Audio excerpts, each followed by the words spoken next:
Good morning, good morning, good morning. Good morning and Merry Christmas. Happy Tuesday. Welcome to this morning's Deeper Dive session. We have the livest, merriest staff in the city. The live audience is in the building. We welcome you to the virtual building. Pastor Brian is here to help us do a deeper dive on Sunday's message. Are you ready? I know you're ready. Yes. Are they ready? Are you ready? Yes. Are you ready? So, yeah. Yeah, happy, first, good morning, Pastor Brian. Good morning, Pastor LeBar. Good to see you. Yes, sir. Sunday's message, when it seems slow, I'm a big deal. I'm a big deal, right? That part. Today, we're going to do just an overview of the message on Sunday. And, you're listening. This is your opportunity to add this to your regular study time, because the deeper dive gives us the opportunity to attend to the things that God is saying so that we are all most blessed. And, wow, the message was powerful as usual on Sunday. There's so many parts that we could start. So I'll start with the question that I enjoyed hearing you respond to. Yes, sir. Sunday, if you had the opportunity to sit in any point for a longer period of time, which one would it have been? Oh, if there was a point we could have sat in longer. So yeah, I was actually thinking about one this morning. Which one was it?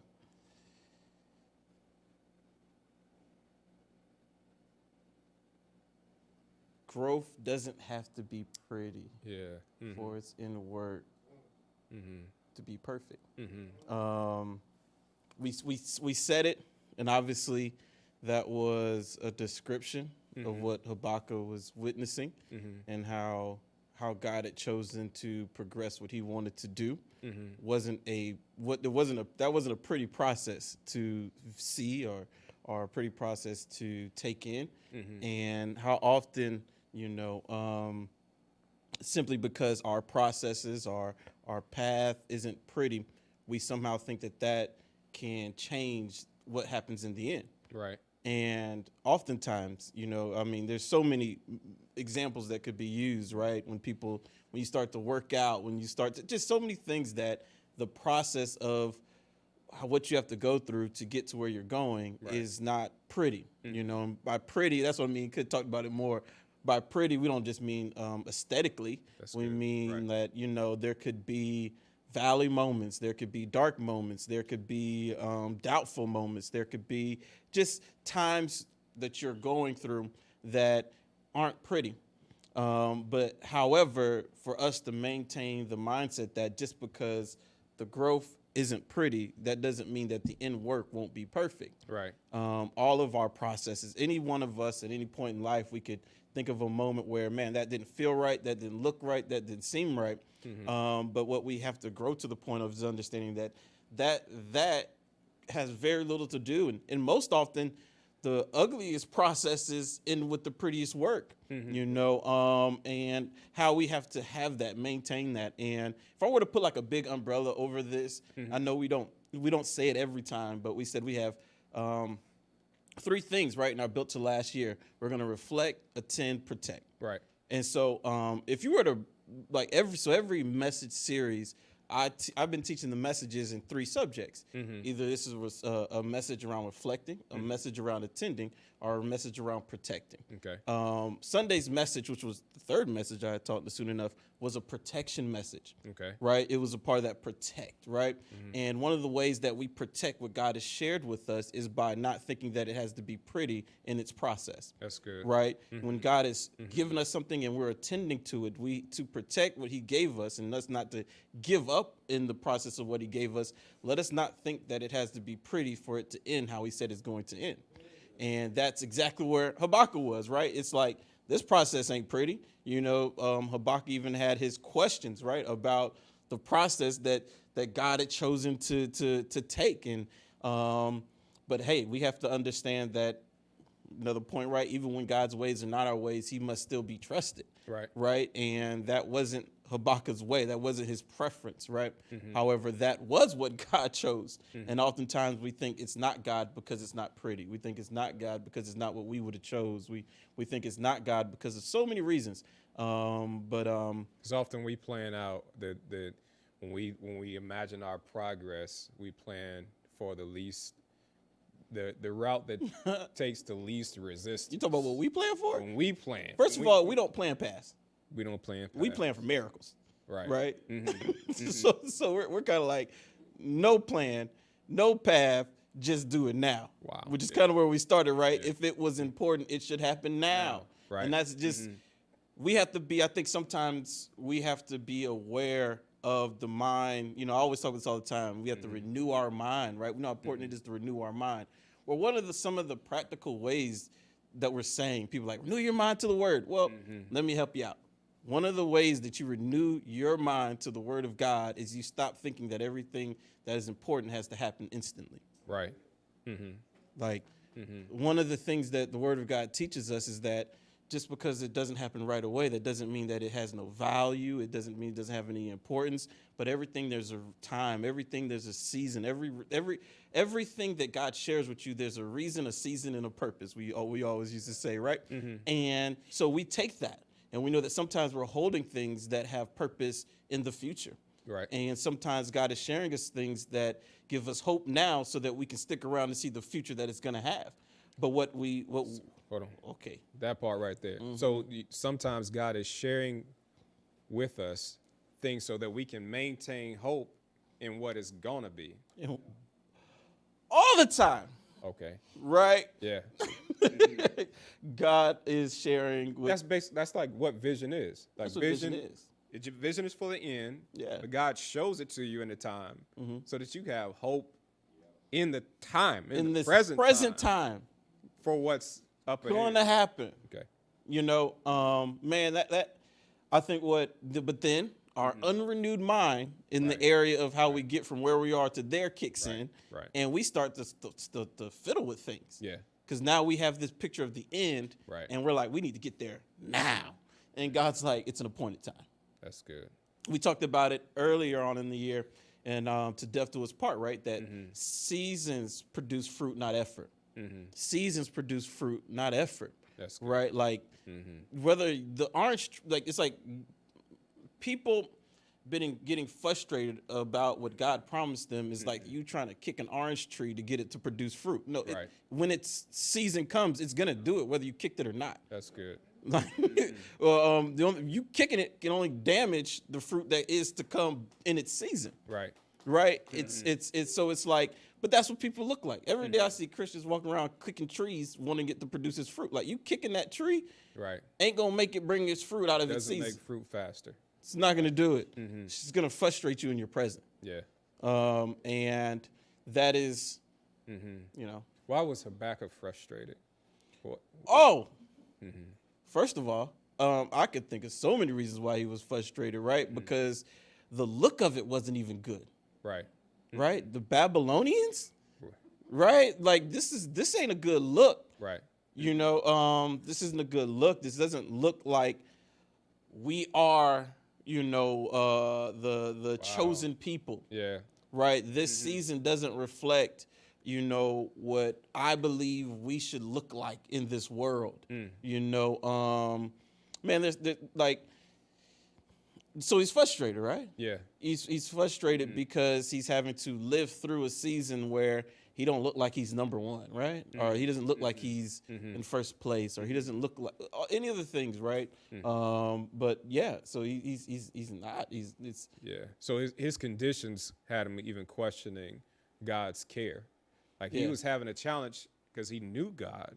Yeah. God, I know who you are. Yeah. I know your standards. Yeah. But what we're dealing with right now doesn't look like it. Doesn't equate to it. Yeah. And I believe that in so many ways speaks to so many moments that we can see a part of our journey with God, and is finding ourselves in moments very similar to where you know, right? You know what the character of God is, and you know what should be resembled or reflected in a moment, and you're having to live in a moment that doesn't show that, Right. that doesn't bring that to the forefront, but yet you're still God saying it's okay, Right. right? You talked about Habakkuk's fight to hold his faith, because here he is. He knows Yeah. who God is. His situation doesn't resemble what he knows about God and himself, Yeah. who God says he is, and he's having to hold on to his faith. Yeah. Like I know that many of us can relate to being in situations where this current circumstance or situation is far below who God said I am, who I know God to be, but I can't allow the circumstance to cause me to let go of who I know God to be. I Boom, gotta yeah, hold right. on to my faith. And that's where I believe it becomes so awesome for us to see something in a different way. You know, a lot of times I've seen people lose that fight. And when they lose that fight, what they actually lose is trust in God. Right. You know, when situations and circumstances don't match what they know God's character should reflect, a lot of times instead of them like just looking at that situation as something that's different happening here, or Right. something is, they actually take it all the way up to, well, I guess what God said isn't so. Right. I guess what God is wanting to do isn't true. I guess it's like they take it up to somehow change who God is to them. Right. Right. And I believe that that's where Habakkuk was questioning and fighting for, was saying like, no, I refuse to change Right. what I know to be true about God. God. Like, I refuse to change what I know to be the God who I love and who I serve. And I believe, you know, just in that same tone, right? Protect. We have to have those same mechanism of protections for ourselves. Right. That where there is no situation, no place we come to where we allow that place to ever question what we believe about God. Like, That's good. nothing can question God's character to me. That's good. Like I'd rather believe that He'll use this bad thing to bring some good before I ever start thinking that my God isn't good, Right. and that my God isn't faithful, Right. right? Like, nothing can get to that level. Like, I will start to. I know you've preached a message once about how Jacob wrestled with God. Like, I'd rather wrestle That's good. Yeah. before Then let go. than let go. And like, I'm not letting go. Yeah. You know, I'm not letting go, and like like, that's the grand fight, right? The grand fight is for Satan to get you to lower, like, or change or alter your view of God. Like, that's what he's after, right? He wants your heart to turn against God, right? That's the grand fight, and we have to be aware of that battle. Right. That's the battle. That, like, you know, you're looking at this situation, this individual situation, but the goal of this situation is for you to change how you think about God. Yeah. And so it's like, oh, I'm gonna go ahead and put the stop there. This situation can go wherever it wants to go, but I refuse to change this about how I see God. Right. And that's where I see Habakkuk at. Like, Habakkuk's like, nah. Like, and So God tells him to just watch. Just watch. You're gonna have to watch. You're gonna have to watch. Because this is happening. Wow. Yeah. Like, this is happening. Yeah. We didn't talk about it on Sunday, but if anybody went back and read through there, right? God says something really, really amazing, because he then asked, you know, he just was like, well, what about the Babylonians? And God told him, like, these type of people destroy themselves. It's good. Like, they're like, and I think it speaks so much towards the peace we should have in certain situations that God described. The Babylonians, people like this who believe in their own strength, people like this that believe in their own ability, like these type of self-centered, these type of self-motivated, like these type of people who are angry and evil and contentious, these type of people destroy themselves in the end. Yeah. They They will eventually turn on each other. Like, God's like, I I don't have to do anything. They're going to do it to themselves. Right. Because Habakkuk was like, you're just going to let them run rampant? God's like, absolutely not. Like, absolutely not. But you got to understand something about these type of people. They destroy themselves in the end. Right. You don't have to get involved. You don't have to. And I see a lot of people trying to jump in the middle of the moments. Yeah.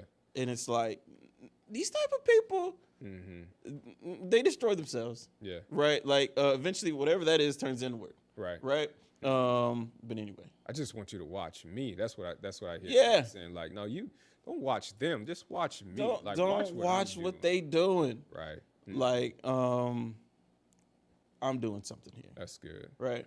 Well, let's break that down. So what does that look like practically, when God tells Habakkuk to watch? Chapter 2 comes, Habakkuk says, I'm going up on my tower and I'm watching. Well, I don't think Habakkuk just went up and lived in a tower. What does that practically look like to watch? I'm just going to watch what God is doing. Honestly, I love the way you described that, Pastor Bar. We had a conversation post Sunday, right? And I loved how you broke that down. But I believe it just means like look for the good. Yeah. Right. You know. That's good. Look for the good. Pull out the good. Like find something good. Find something godly. Like filter what you're seeing through the eyes of who I am. Like you just got to put on a new filter. You got to put on something just to watch this, right? Yeah. But what you don't want to do is just look at it through some type of natural understanding or some type of just plain. I'm gonna use the word plain, right? But just some type of basic, like one for one type of way, you know. But yeah, I see. You know, so Habakkuk knew God. He understood God, but God wanted him to understand something else. He tells him, you know, what even if somebody told you what I'm about to do, you wouldn't believe it. So obviously there's something else that God wanted him to understand. Yeah. And I think that often when we find ourselves in similar situations, there's something else that God is wanting you to understand. And that's why it's important to watch, to wait, to pay attention, to write it down. I like just the whole process, right? This was towards the end of the message when you talked about waiting, writing, running, but watching and then writing down what do you see? And that's a big point you just said right there, right? Because and I think like those are some of the cool little, you know, I call them cool little nuances, right? God tells Habakkuk, if someone told you, you wouldn't even believe it. Yeah. But then God does tell Habakkuk what he's doing. Yeah. But he says, if no one else could tell you this, though. That's good. Like, if you were to go poll people. Wow. Or if you were to go take, which I'm saying this because this is what we commonly do, right? If you were to ask someone who's in it with you or someone who's watching with you, if you were to take this to any other person but me, even if they were telling you the truth, you wouldn't believe it. Right. And I think that speaks so loudly about how we are to protect ourselves in those moments, is understanding that, man, even if someone told you a lot of times why you are where you are or why you're going through what you're going through, and even if they were telling you the absolute truth, because it's going to sound so ridiculous, so outside of what you could commonly think, you couldn't even believe it if they told you. Right. Because what it would be so godly that it's like I only can trust it if God said it himself. Yeah. And so it's almost like skip the step, right? Like skip the step. Skip the step. Like Habakkuk, even if someone told you what I was doing, you wouldn't even be able to believe it. Right. And I believe that so many times in our lives, right, you know, we're going through situations or in moments where we're just looking for somebody to either give us good counsel or looking for somebody to give us some good direction. And of course, you know, I believe in those things. Yeah. But you got to realize there's certain times that where even if the person was telling you the truth, you wouldn't even believe it. Right. There's certain things in your life that only God himself can tell you what he's doing. Yeah. Because what he's doing is so miraculous that, you know, if God isn't co-signing on this can't happen, right? Right. And so it's like, why even go through that step, right? Just go to the original. Go to the originator. And he's like, yo, I'll tell you what I'm doing. But even when he told them, it was like, still. What? Right. But hearing it from God, hearing it from God, and because he protected his view of God, Right. he trusted it. Right. Right? You see, so it's like it's like it's working together. Like God told him, Right.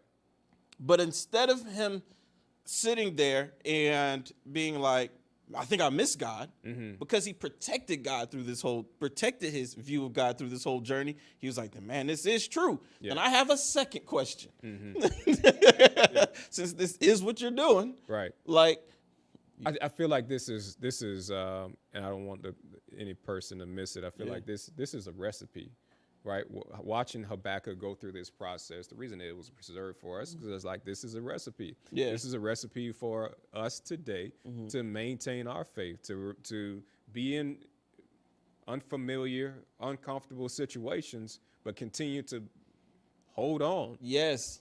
And not only hold on, but Habakkuk had the response when he's told to write it down. And we started at the beginning, right? That, we talked about in message number 1, talked about and embracing the unfamiliar and walking in the unknown. We did what people mostly do, right? We get excited about that stuff, right? Everybody wants to embrace the unfamiliar, walk in their unknown, be in the uncharted. Yeah. Well, here we're learning how to protect that journey once you start. That's good. Right. Like, now that you started, and you're walking in that unknown, you're embracing that unfamiliar, you're in that uncharted territory. I'm looking at it very over there. I'm like, tell me the words of this song. I'm trying to think of it. You're walking in that uncharted territory, right? You have to protect your mind in this journey, right? We talked about Noah embraced, right, what God told him in building this ark. But it took him 120 years to finish it, right? He had to have a mentality to keep building, although no one was with him. And so we're seeing Habakkuk, and we're broke down Habakkuk and seeing how this is how Habakkuk kept his mind together. This is how we keep our mind together in our unknown, in our unknown now, right? In our crazy faith journey, whatever it is you want to call it, right? At some point, you're going to get to a moment to where you're going to be like, shoot, I feel like quitting. Yeah. Or to the point of the message, this seems slow. Yeah. And this is where you're going to have to protect, right? There going to be moments where you're walking that unfamiliar journey where you're going to have to step back like a watchman. Right. And be like, be honest. Like, yo, this ain't it. Like, walk through with your eyes open. You get to walk through with your eyes open. Yeah. Go ahead, say it, Pastor. No. That was you. I ain't taking you. So after Sunday, right? I called Pastor Mar. I said, Pastor Mar, man, what you was thinking? He was like, this is why we have to go through life with our eyes open. Watching meaning that his eyes were open. Right. His eyes were open to situations many of us want to close our eyes to. Like, people love to close their eyes through there's no pretty way. Painful moments. Right. We like to close our eyes. We like to avoid it, shut it off, avoid it, talk like it never happened. We like to be like, oh, that situation that almost crushed my faith, it never happened. Yes, it did. Yeah. Right. Were your eyes open? Oh, so good. Yep. I used to say, I was talking to somebody, and we were going back and forth because they had gone through some really like dark moments in their lives. And they were like, I'm just trying to move past it. I'm like, but God's trying to get you to move in it. Yeah. Like, you keep trying to move past what God wants you to move into. Right. I said, listen, you paid too much not to talk about it. Right. Like, it cost you too much sleep, cost you too much money. It cost you too much not to talk about it. Yeah. You just need to hear from God how to talk about it. Right. But you don't go through life with your eyes closed. Yeah. Right? Eyes open. Eyes open. And so I'll preach it for That's you. good. You was preaching it to me on Sunday. That's good. But a watchman means that my eyes were open. Right. Like what Habakkuk would have wanted to close his eyes to, which is a Babylonian takeover. God says, get up on your watchtower and open your eyes and watch it. And watch it. Yeah. Like, watch it. Watch the very thing that you don't want to observe, that you don't want to see. You don't even think this should be happening. This don't even, like it does, and that's the moments where many of us, turn our eyes, right? Yeah. I'm going to use another example, right? You go in to your job and they fire you, right? And you go in, your eyes are closed. Because you believe that they're wrong, That's right. You don't deserve this. Right. This is not you. Yep. Then you, of course, after you walk out, you call up your friends and they reaffirm everything that you was feeling already. Right. And your eyes are closed the whole time. Yep. You move past the moment. Move past the moment. Next one. And You didn't get anything. And I'll be reading little stuff online sometimes, right? Some of this stuff is funny, right? If you've been fired for 3 different places, at some point you got to stop and think maybe it is me, Yeah. right? Like, but if your eye, it's because your eyes were closed all 3 times you got fired, Right. right? You never opened your eyes and decided to say like, let me watch what I don't want to see. Yeah. like maybe there is something in this, Right. Right? Like I keep ending up in this spot, Right. like let me at least open my eyes so I don't get here the same way I get, Yeah. right? Learn Like something. In the yeah. words of Deacon Will Hill, never. What is he says? Oh man, never. What do you say about crisis? Never lose a crisis. Never waste a crisis. Never waste a crisis. Never is waste what a he crisis, says. right? Like learn something from it. Man, so this is what God does for Habakkuk, because now Habakkuk has his eyes open. Habakkuk is a citizen of Israel, and God basically like tells him about himself. He said, "Listen, all this stuff is happening because these people are hard-headed. Like y'all ain't listening." And he, gives him the list of things He gives him the breakdown. that you need to pay attention to. And but if we don't have our eyes open, we miss the opportunities to make the adjustments that God is calling for, not only for ourselves, but I think that when God tells Habakkuk to write it down, it's for the runner. It's for the next person. Yeah. Another reason, another value that we have to have in going through. I got to pay attention in this season because what I gain is not just for me, but I got to pass this info on to somebody else. Yeah.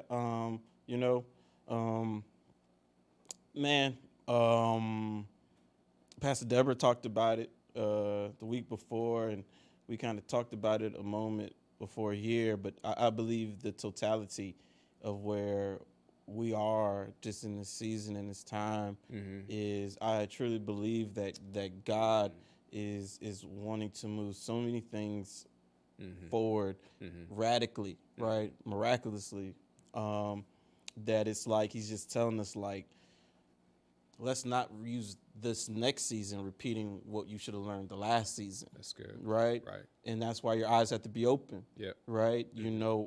Let's Jude says, let's get on to some other stuff. Paul said, let's get on to some other stuff. Like let's get on to some other stuff. But it's hard to get on to other stuff while people are walking through life with their eyes closed. Yeah. Right? And we talked about one of the reasons why is because when our eyes are open, our convictions develop. Yeah. When our eyes are open, we're not convinced people in what we're doing. We're convicted people in what we're doing, right? But conviction comes through watching. Right. Conviction comes through having your eyes open through that experience you didn't want to go through. It puts something inside of your belly, a fire, right? Down inside that you just like, I'm like, you get an attitude about yourself because you like, nah, boss, I'm not going back there again. Man, that's good. I lived every part of that situation. Yes. And I felt every bruise. I felt all of it. My eyes were open, and I promise you one thing on my whole life, I'm not going back. Right. That's convicted, right? Right. Like you, and that's eyes open though. Yeah. That's good. Right. That's a good point. That's good. That's so good that maybe we can pick up there for Thursday, right at that point. That's good. Let's pick up there on Thursday. Right. So good. Well, happy Tuesday again. Merry Christmas to you. Glad that you can spend this time with us in today's Deeper Dive session. Tomorrow is a valuable Wednesday. We look forward to seeing you in the chat. Yeah. And we'll be back here Thursday to pick up where we left off. And as you're preparing for your Thanksgiving and everything, tune in to us. I said Thanksgiving. My bad. I'm thinking about Thanksgiving turkeys. I'm thinking about turkeys. My bad. As you're preparing for your Christmas, tune in to the Deeper Dive. We'll see you Thursday. Love you.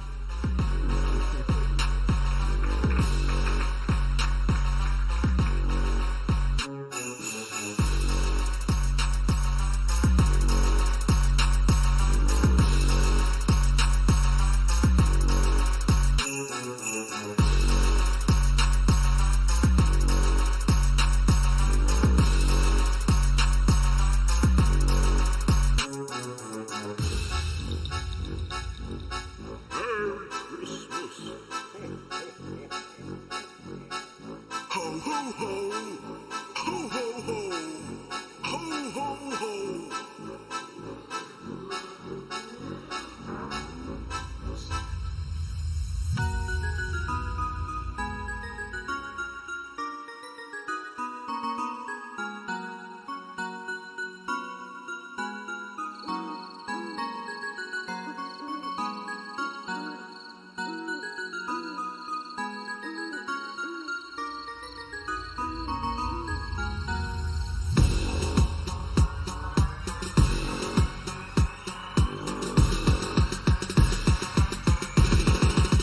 Hey, hey, hey, hey.